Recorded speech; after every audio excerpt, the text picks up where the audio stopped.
Hello and welcome to this session on how to connect different data sources with Power BI. So in this session today, we will see how can you connect different type of data types, data sets like Excel, PDF, CSV, etc. to import in Power BI for your data visualization needs. So what's in it for us today? We will be learning how to connect to different data types, data files like Excel, PDF, then what are the different data importing modes, and then I will also show you practically different sets, how to import them in Power BI and use it for your visualization purpose. Now, what are the steps to connect to data? So now we will go directly into Power BI and try to import one by one few most commonly and popularly used data sets which are most commonly used in a day-to-day activity. Rest, of course, there are Power BI supports n number of data sources, but we will do something practical on the most popular ones. So let's open our Power BI. Now this is my Power BI, and first I want to show you that how can I import data directly from a web page and import the data. Now it is asking for a URL in order to import data. So what I have done is I have created a Google Excel sheet with simple data with rows and columns, and what I have done is I have shared this sheet as published to web. Okay, so you just need to say publish to the web, the link as web page, and say done. It's automatically published, and say link. So copy the link which you have published on the web, copy this link and then go back to your Tableau, paste that link over here and click OK. Now Power BI will try to establish a connection with this Google Doc sheet because it's published on the web.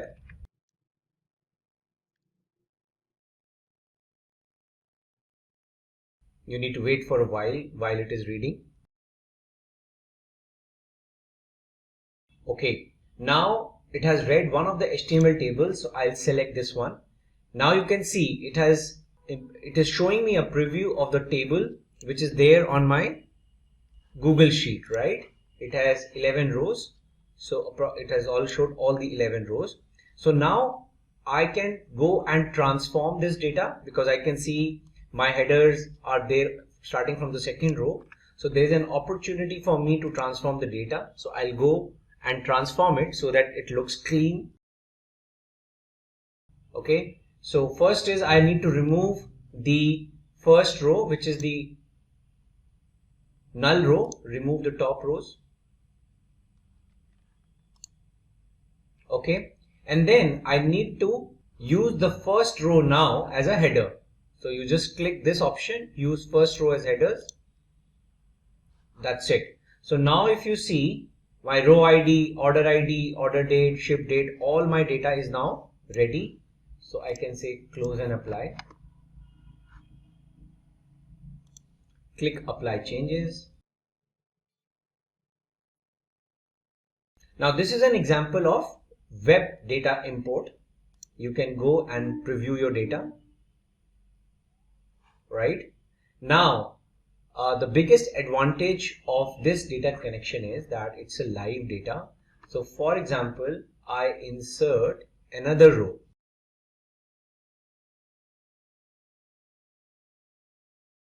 Let me change the order ID. I've changed some basic stuff, and it's auto saved. Control S. Now I'll go to my Tableau and I'll refresh.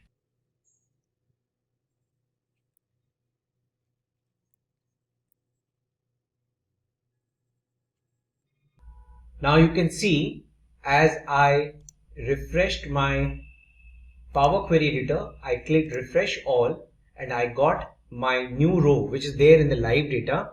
I got that fetched from my, okay, I got that row, the row ID number 12. So I have to say close and apply.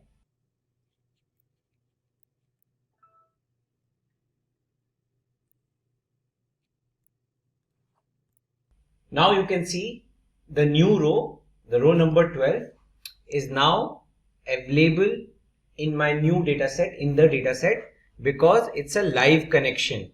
It's a live connection with the web-based Google Sheet. Okay, so this is one important way in which you can import data.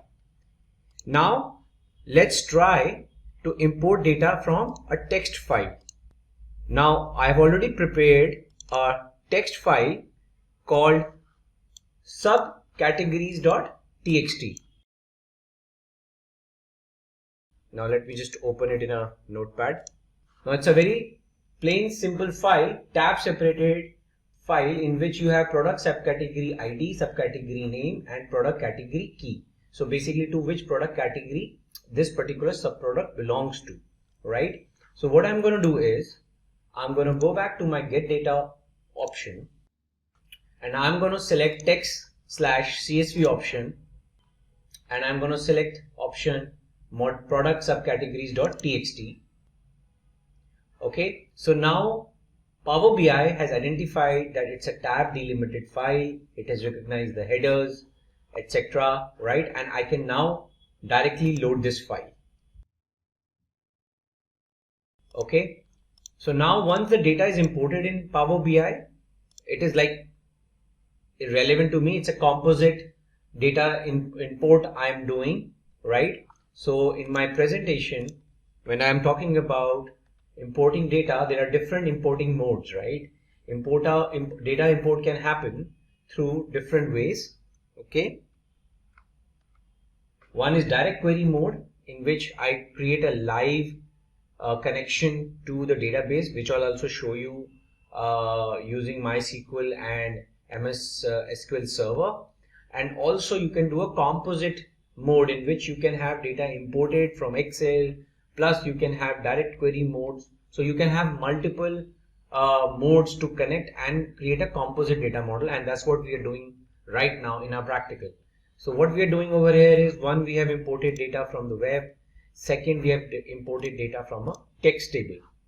Now, after doing text, now our next task is to import from CSV. Let's try another one. So now I have imported product subcategory. Now I'll import a CSV file. So again, I'll choose the option text/CSV. And now in this CSV file, let me open this CSV file and show you what is it. So this is a list of all my products, product key, product subcategory key, products, stock keeping unit, etc. A simple CSV file, and I'm going to import that. Okay, so now it has identified the delimiter is comma rather than a tab, and it has already recognized the headers correctly, so I'll load it. Okay, so now my products are there, product subcategories are there. For product categories, now what I have done is I have created a Excel mode now. So now Excel I'm using to import my product category. So now I have to click on the option of import data from Excel and I'll say product categories. Select the sheet, load, and now so my products, product categories, product subcategories, though with different data storage types, but still now the data is imported into Power BI. It is a composite data model. Now another very important data type which you can import is the PDF also, right? So what I have done is I have created a PDF called customers. My customers data is lying in a PDF. So what I have done is I have created a PDF which has data for some columns are there, like customer key, prefix, first name, last name, birth date, marital status, gender, email address, annual income, total children, etc., etc. So this is the data set which I have created in PDF. So what I'm going to do is I'm going to select PDF now and import customers.pdf, and see it has recognized my table on page 1 which I'm going to load. Okay, you can rename this as PDF table.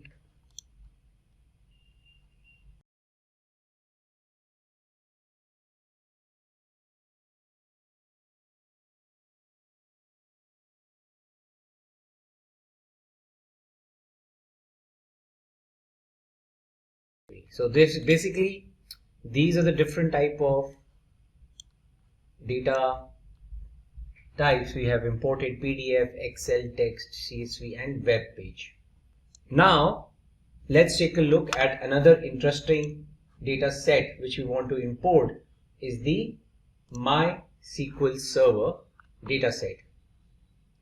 So what I have done is I've already installed MySQL Server on my local instance, and there's already a schema of SQLite tutorial over there, and I have certain tables already prepared over there like department, employee, etc.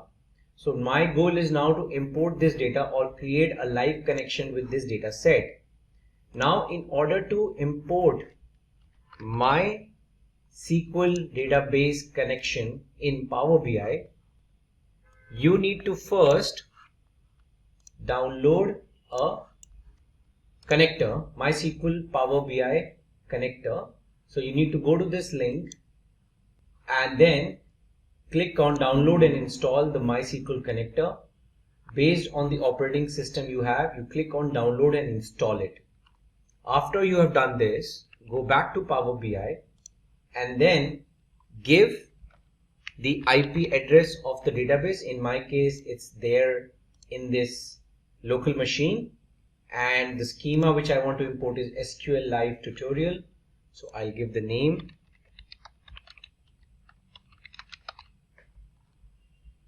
click connect. Okay, now it's connected. So now it is asking me which particular tables you want to create a connection with. I'm choosing department and employee, and I'm just loading them.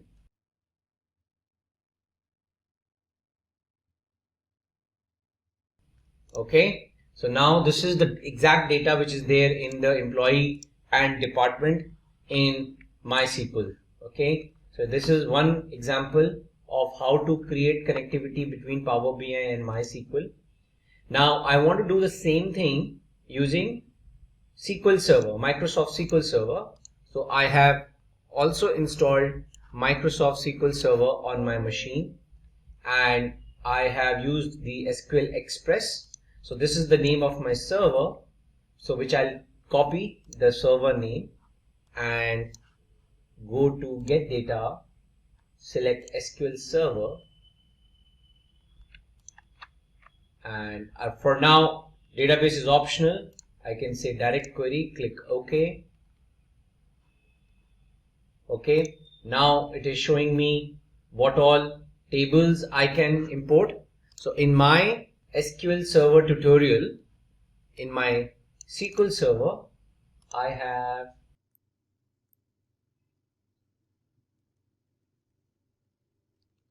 have these three tables: customers, employee attrition, Olympic events. So I can use probably the customers one, which is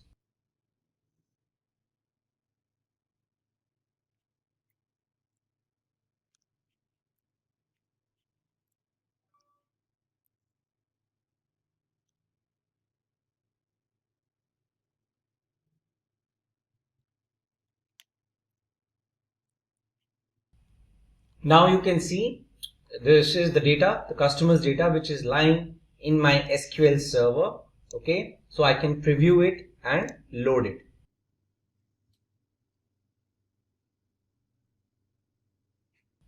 So now you can preview the data in Power BI. That is, this is the data.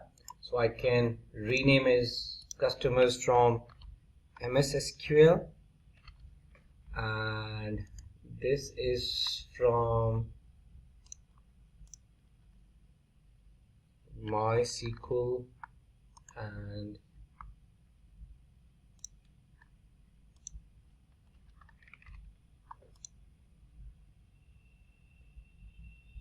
okay. So now this is not the only data sets you can import. Now if you take a look at the options which Power BI gave of what different type and variations of data it has compatibility to import from. Okay, so we can just take a look at the categorization on the left hand side first. There are file based like Excel, text, XML, JSON is also possible. You can evenly directly import an entire folder, and within the folder whatever data types of files are there, it will detect it. PDF, Parquet, or even SharePoint folder, which is itself a Microsoft technology. Then different kind of databases, SQL Server and MySQL we just saw, but it's not only limited to this. You can connect to Microsoft Access, SSAS, Oracle database, IBM DB2, Postgres, Sybase, Teradata, and then SAP databases, Amazon, Redshift, Impala, Vertica, Snowflake, and n number of databases which are there in the market today, Amazon, etc. Then it also allows you to connect with its own Power platforms, Power BI platforms, data marts, Power BI data flows, Dataverse, etc. Azure, there are different kind of storage mechanisms in Azure, and Azure itself is a Microsoft technology, so it has a compatibility with a lot of Azure based data storages like Azure SQL database, Blob storage, Azure Databricks, right? Azure HD Insight Spark. So if you have those kind of services running on your Azure cloud services, you can even import them over here. Now online services, like you have ERPs running, or some data which is shared on the internet. If you want to import it, that is also possible through certain products. Dynamics 365, Microsoft Exchange Online, Salesforce, Google Analytics, Adobe Analytics, GitHub, LinkedIn Sales. If you want to do some analysis of some social networking, feeds, that also you can import.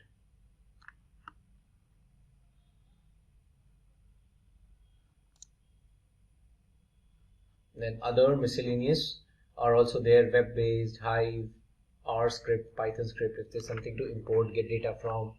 Google Sheets, like we saw one example in our video right now. So there are multiple options available.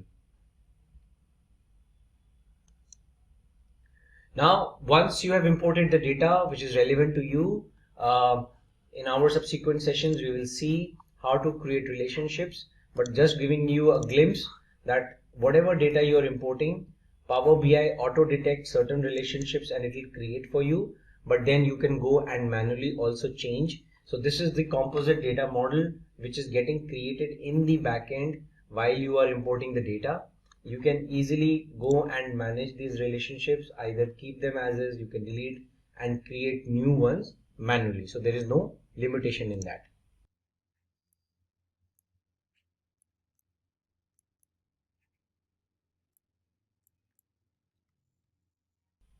So this is what we have witnessed. We have imported data from different files types, data types, and then we have tried to, once it is imported into Power BI, then there is no limitation of how you use it. You can create visualizations across different data sets and then create your standard reports.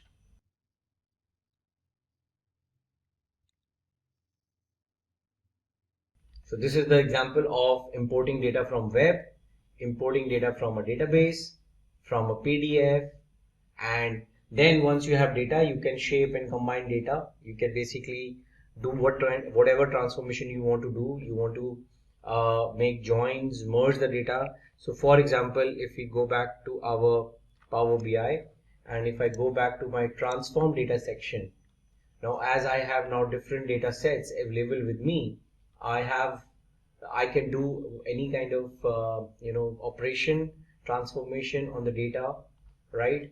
So like I showed you, I upgraded the header row because one of the imported data was not showing the header correctly, or this column, like this exact one column is extra, I can remove the column, right? All those transformations, whatever I do in the backend, gets captured in the applied steps section, right? This is the customer data. You can create, you can merge it, you can append it, with other data sets, right? Let's, for example, I want to create a merge data set of my categories and subcategories. So I can say merge, select those two data sets and say merge queries as new, and I can select product categories and product subcategories, select product category key on both the sides, and then they do a left auto join. So whatever product categories are there, I'll get the subcategories associated with it, and I'll create a new table which will have, now I have the table which has the category and the subcategory and subcategory in one table itself. So I can rename it now to as category subcategory table. It's a merge. Basically, it's a join between category and subcategory, and now I have a common table, right? And I can close and apply. So imagine I have created a new table which is created from one data set which is Excel based, and another data set which is text based.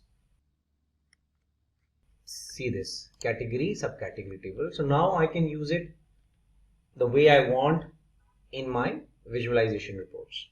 So that's what the presentation says, right? That once you have the imported data, you can shape, you can combine, you can adjust, you can do whatever transformation you want to do and create your visualization. Okay, I hope you guys had a great learning session in this, and I'll see you in my next session. Thank you.